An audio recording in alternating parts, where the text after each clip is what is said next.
Hey guys, on today's menu we got the mini review of the Oppo Find 7, not the 7a, this is the 2K version, and since I already quite extensively reviewed the 7a, I will use this video to talk about the three major differences. So let's damn it.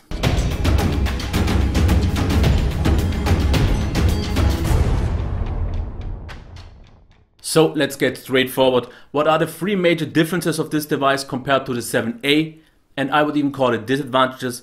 Point number one, the display. Granted, it is sharper, but therefore it is noticeably less bright. It has worse viewing angles, gets way warmer, and at least in my case, it is calibrated way too warm. And I showed it to a lot of different peoples, and no one did notice any difference in sharpness having both side by side without me telling them. So keep this in mind, the display is point number one. Point number two is the performance. Having both side by side, scrolling, doing everything I did normally, there is a noticeably significant difference. And it is not about lag or anything about unsmoothness. The difference is, in my opinion, the frame rate. Where the Find 7a is mostly sailing along at constant smooth 60 frames, it seems to me like they did just shave off like maybe 20% or let's say 20 frames per second on the 7. Everything just feels less smooth with just less visible frame rates. And this is a no-go for me, because why should I get the bigger, the heavier flagship device to get less performance? Because see it like you want it.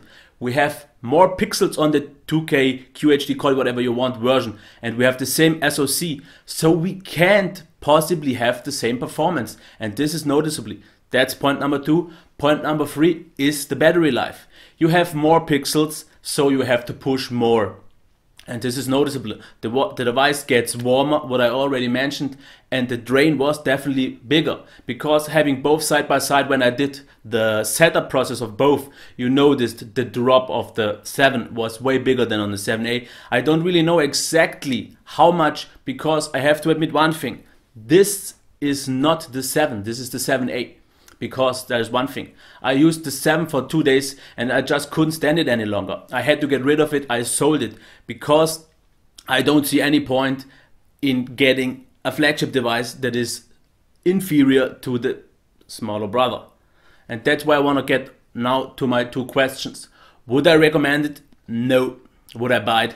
Hell no. Because if I would say I would recommend it, I would say sure, if you want to pay more for a worse overall screen, noticeably less smooth performance, and just average battery life, sure, go for it.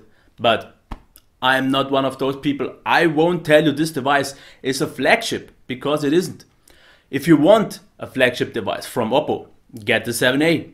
Or maybe take a look at the OnePlus if you can get it, and then decide. And if you had a hard time deciding between the OnePlus and the 7a, I will do an in-depth comparison between both. I hope to get it ready tomorrow, but otherwise you can wait for that. And I will also check the LG G3 once I get the review unit.